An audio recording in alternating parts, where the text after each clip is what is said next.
that has you constantly trying to move about in life in survival mode. Yes. And then you come to that thrive all mode where all of us have better in us.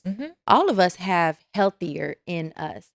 But it's your imagination. What do I look like when I'm healed? Ooh. That's one thing that, girl, that's a whole nother conversation about what I was going through at the same time with what you were going through.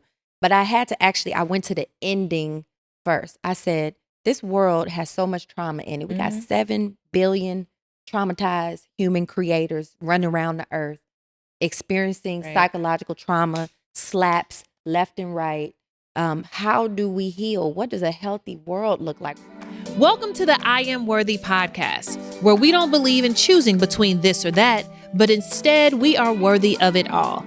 I am your host, Brittany Noel, and despite being a licensed therapist, I know better than anybody what it's like to struggle with the doubt and fears behind the pursuit of your success in life, love, and your purpose. So join me as I uncover the secrets to becoming unapologetically worthy so that you can have, do, and be all things. Hey, everybody. Welcome back to another episode of the I Am Worthy podcast. I am very excited that you guys are here. And this conversation was inspired by one of my Tuesday night lives. If you guys follow me on Instagram, I go live every Tuesday night. And everybody had questions about what does it mean to create healthy relationships with toxic and dysfunctional family members? How do you set boundaries? How do you evolve into the next level of who you're going to be, but you're not surrounded by people who can really support you in that? So that's what I want to talk about today. You know, when I left my mother's house, by everyone's standard, I was successful. Sure. Because I had put myself through undergrad. I had graduated through graduate school. I'm now a successful therapist at one of the, top hospitals in Houston. So everyone looks at me and they're like, oh, she's great. Yeah, she got it together. She's wonderful. Yeah. And I'm like, well, I am, but You're right. No, but my transition happened when, so first of all, you guys, Dr. Curry was with me when I had the revelation that I was supposed to be a speaker and that I was supposed to be coaching. And I did not take that revelation well. Yeah. Okay. It was a struggle. This is not what I thought was going to happen. I had other plans, right? Yeah. So when God called me to what I'm supposed to do, it was a rough transition. And what made it difficult was that I had created a life where I was like, okay, by society standards, by my family background, I'm successful. I'm one of the most successful people in my family. Right? So I done made it. We're good. And then God called me into the higher version of who I was to become. And that put me into a totally different world than what I was used to. And the struggle was seeing myself as what God called me and told me that I was. Sure. And I always related to feeling like I was in that valley of dry bones because I was like, the things that God was asking me to do, I was like, I can't do that. Girl, listen. And the valley around me was everything that I've just come from. Yeah. Like I come from poverty. Yeah. I come from lack. I made it to the mountaintop. Exactly. How am I going to leave the mountaintop trying to go out here in a space that I don't know? And I tell people all the time that what had to happen was the shift from a survival mindset into my thriving mindset. And when you talk about hard, because my entire life, all I've seen is dry bones. Yeah. And you telling me to go do what? Yeah, something I've never experienced for myself. It's like you can't be what you haven't seen. I have no point of reference. And there are so many people who have not experienced unconditional love. No. There are so many people who have grown up in dysfunctional environments. And it's not to say that it was not loving in their dysfunctional way. Exactly. In their dysfunctional way. In their dysfunctional way. But now you're trying to be healthy in the midst of dysfunction and you've never seen healthy. How do you create something seemingly out of the blue? Exactly. But that's the beauty of being human, is that whatever we believe, we make operative. That's why I say the God in us is so powerful. And you have to know that psyche, the part of yourself that's your thoughts, your emotions, your mind, your imagination, your vision building, that's your spirit.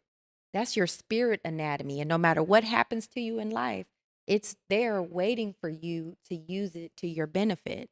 And if you believe that I'm forever damaged because of how I grew up, or I'm forever damaged because of the things I was called, or I'm forever damaged because someone sexually violated me, or I'm a hoe, I'm a this, I'm a that. All these words that we learn to apply to ourselves, they're as thin as the wind Wow.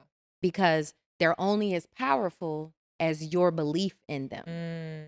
But if you start rebuilding your identity, not based on what other people have told you, but who I want to be, Right. then you shed that protective personality, that trauma mask that you wear, that has you constantly trying to move about in life in survival mode. Yes. And then you come to that thrive all mode where all of us have better in us. All of us have healthier in us. But it's your imagination. What does it look? What do I look like when I'm healed? Ooh. That's one thing that, girl, that's a whole nother conversation about what I was going through at the same time with what you were going through. But I had to I went to the ending first. I said, this world has so much trauma in it. We got 7 billion traumatized human creators running around the earth, experiencing psychological trauma, slaps left and right.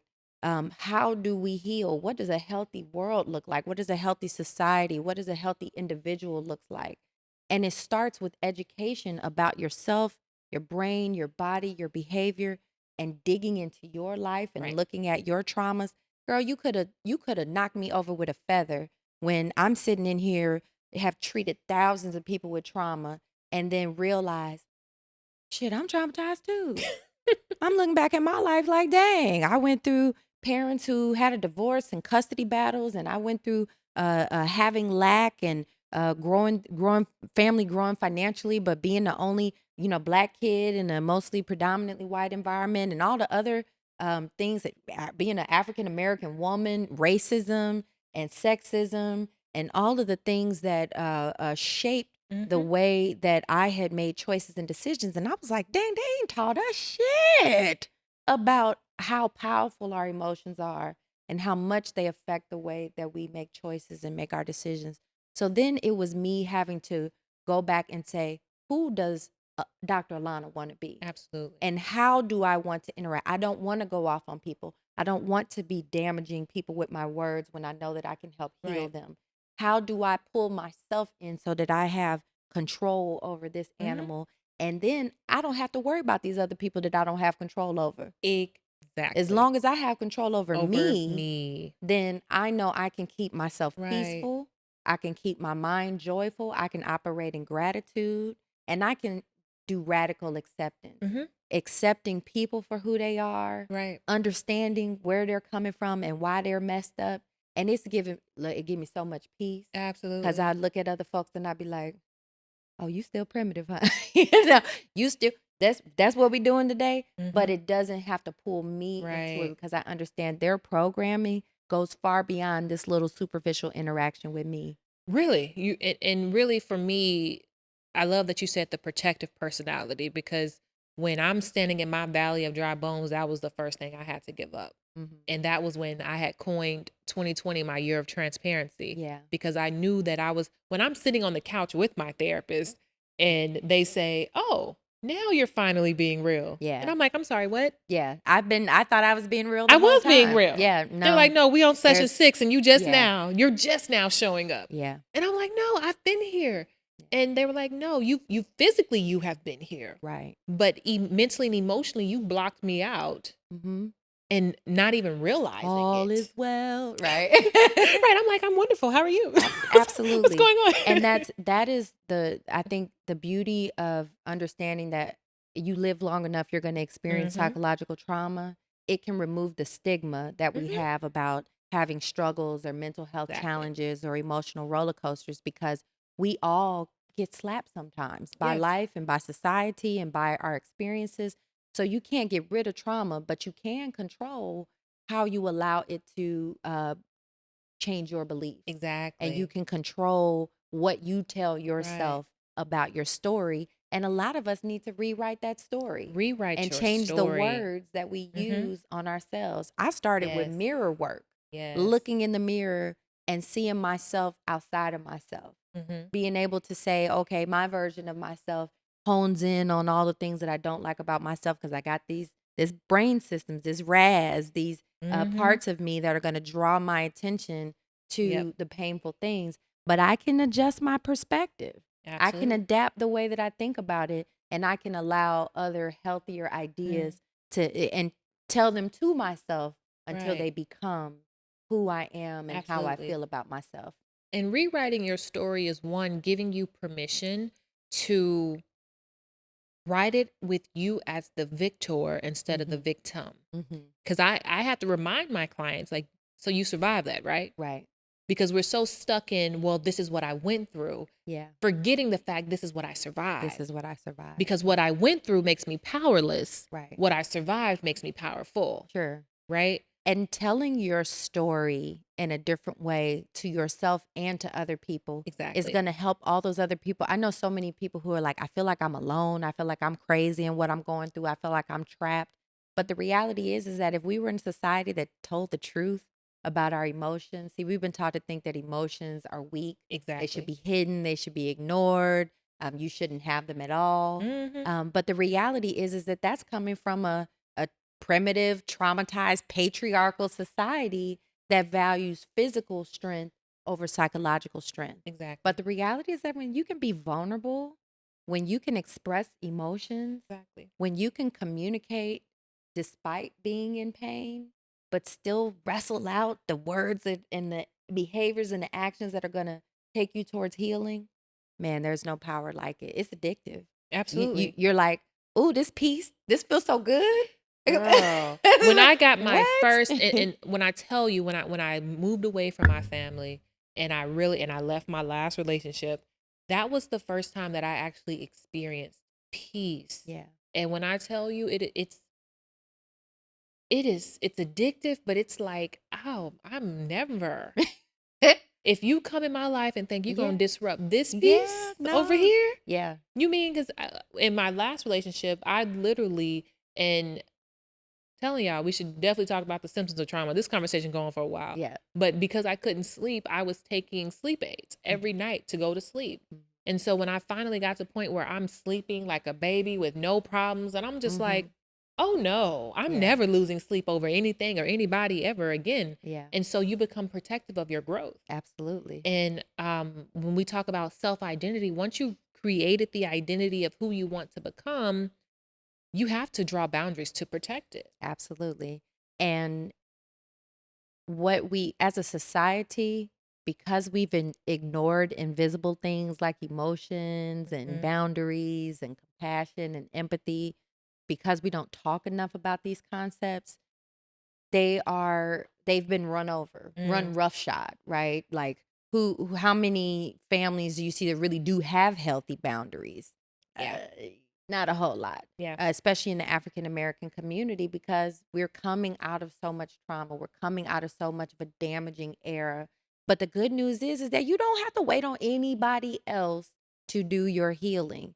Because once you acknowledge, like, that thing affected me and that situation affected me, and hey, I'm still not over that relationship. Not that I'm still stuck on the person, but I'm still damaged by what happened and creating drama or jealousy or other issues in my life because I don't know healthy love. Right. Then you stop and you start taking care of yourself and giving yourself the healthy love. Like, hey, I bought myself flowers the other day. Like, hey, I want flowers. Buy myself some flowers. Do beautiful things for yourself. Say no to people that challenge your boundaries and don't respect your boundaries. Absolutely. And peace is like a compass. It's your North Star. When you are dealing with people and you begin to recognize that this person either improves my life and improves my peace and my ability to be myself and be the healthiest, or this person takes away from that and causes me drama and makes me wonder or question myself, then you can do the work of asking, first of all, is it them or me? Because there's usually, it's not even them or me, it's them and me. Right. What part of this is them and what part of this is me? Exactly. And if you can heal the parts of yourself that, okay, are they really cheating on me, or am I just so traumatized by the past situation that I'm overly jealous or at making accusations that will take them away from me, even though what I really want is closeness. Right. And being able to recognize the difference between your actual trauma or perceived trauma is so powerful, because then it allows you to say, wait a minute, I can calm myself down. I can reset, because I can recognize where this is coming from, something in the Absolutely. past, and it's not mine now. Exactly. Yeah. Yeah. Listen, you guys, We this could go is all day. we can go all. We used to go all day. We did. We did. Yeah. I know that this was a conversation that had to happen. Because I know a lot of the people who are following me, they're making the bold decisions that they have to make to say, I'm creating a new identity. Yeah. And giving themselves permission to walk away from their environments and the people that are in them, and they're trying to navigate that. So I thank you so much for coming on the show and having this conversation with me. Sure. I could not have had this conversation without you. Period. Okay. So you guys, I encourage you to do your work within yourself, so that it will then spread out onto the people around you. And I think, Dr. Alauna, tell the people where they can follow you so that they can get more of this information, because you put this information out all the time. Absolutely. You can follow me on all the social media platforms: Facebook, Instagram, Twitter, LinkedIn, YouTube. And you can sign up for the Dr. Lana Trauma Recovery Institute at da-tri.org,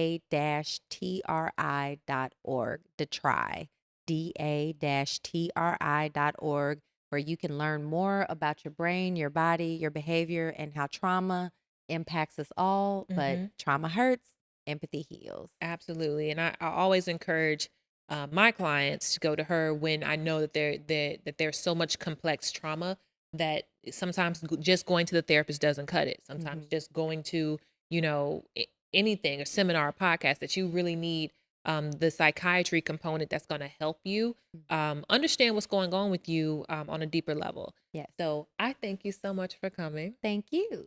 I remember one day after you read my book, Made for This, on Amazon, you text me and told me that after reading my book, you realized that you felt as if you had stopped growing, and that you were still on your journey to figuring out, who am I? Exactly. I felt like when I read that book, you were talking strictly to me.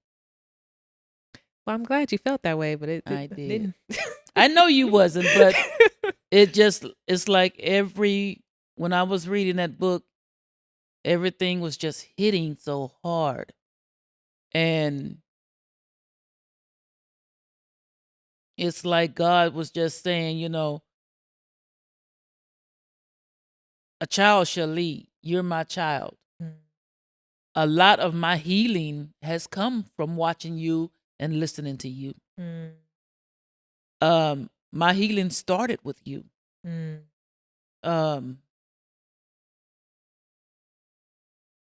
Reading that book really opened up some doors for me and made me make some decisions, some more decisions. And that's just recently. But I've made other decisions concerning my life. Right. And they all come from that book. So if no one has read that book, Made for Me, Made for This, by Brittany Noel, please get that book and read it. I sent that book to a lot of my sisters and brothers at church. So I hope and pray they got it, because I really wanted them to read it. But yeah. Yeah. And I was telling Dr. Alana is that one of my toughest transition was really creating the identity of who I wanted to be outside of what I grew up in, what I knew my entire life. And it's hard. It's scary. It is. Especially for our lineage. One of the things I'm very clear about in my relationship with God is that He revealed to me that I am, in our bloodline, the legacy builder. That by my life alone and how I've chosen to live and the things that I do differently, that this is the reason why my nieces and nephews won't have the same experience that I had. It won't be as hard for them as it was for me, because I'm choosing to live a certain type of way in all aspects, not just financially and monetarily, but, giving themselves permission to heal. instead of perpetuating broken cycles and knowing, oh, I at least have a model of what healthy looks like. Exactly. Where for us, I was like, who? Who is the model? So I have always applauded you, because even in the midst of all your brokenness, even in the midst of all of your pain, at the end of the day, what was very clear was that you were for your children. That by any means necessary, you were going to do what you needed to do to protect your children. Exactly. And so I've always admired you for that. Well, thank you. I Thank you for appreciate that. it. That means so much to hear you say that. I'm glad. So thank you so much for stopping by the I Am Worthy podcast. I know that this is going to be healing for a lot of women, just because there are so many women who haven't had these conversations with their mothers. And hopefully this will bring a change. At least give them the what's the word I'm looking for? Skills. Not the skills, but the, to get up and go, to Motivation to just go and do it. Yeah. Go and talk to them. And I think one of the things that helps is that, I don't have an expectation for you to be anything other than who you are. Exactly. And you don't expect anything from me to be other than what I am. So at any given time, we're very open with each other about what we want and what we don't want. Right. And allowing our truths to be our truths without telling each other, this is how you should be, this is the way it should be. It just is what it is. And we respect each other's is. Exactly. Yeah. So thank you for coming by the show. That makes it work. It does. It makes it work and function in a healthy way, instead of the friction that you feel when you're trying to force something to be different. Exactly. Absolutely. So you guys heard it here first. I am the favorite child. And I hope you guys have really been able to hear the conversation between Dr. Alauna and myself, my mother and myself, and ask yourself, how can I apply this into my life and take my life to the next level with everybody in your life, your mother, your father, sister, brother, cousin, coworker, boyfriend, husband, that without these conversations, so much goes missed. And then we create in our heads what we think is happening, which is never positive. And then we respond with more brokenness. Talk. So I encourage healing for everybody listening to this podcast. Let me say one more thing. You remember y'all used to tell me I talk too much. Your brothers used to tell me, you say the same thing over and over again. They still tell me that. And what did I tell y'all? I'll talk to you till I'm blue in the face. If you got children, it don't matter. Talk to them till they are blue in the face. If you done said it once, say it 25 more times. Let them know whatever you're feeling. I'm not saying emotions. I'm saying life skills, emotions, love. If they're doing something that you think they can do better at, tell them. Talking should be a thing that you can do without, just like you snap your fingers. Talk to them. As you're walking around the house, talk to them. I used to wait for meetings. We're going to have a meeting night. No, we don't need to wait for no meeting. Let's talk now. Let's do this now.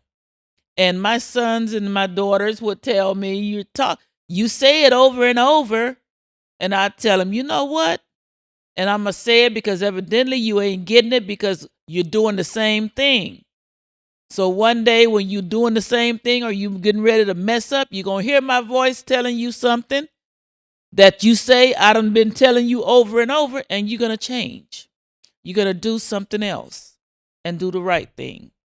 So they may not do it then and they may not do it when you expect them to, but eventually they are going to hear that voice and they are going to do what they need to do. Absolutely. So talk to them. Talk to them constantly. Don't wait. Don't start no meetings. I mean, start a meeting, but don't wait on a meeting. We can talk all day long, all night long. Call me. We got a Celica phone. Call me if we need to. Cell phones. We have cell phones. We have iPhones and Androids. Well, you know what a Celica phone is. No, I do not. I know it's cell phone. You guys, this has been an amazing series of the I Am Worthy podcast. I appreciate you guys so much for sticking in with me and your comments, your likes, your shares. Make sure that you are sending this to the family members that may need it, you know, the people that you lovingly want to encourage to move forward. But again, until our next series, our next episode, you guys, I will see you guys later.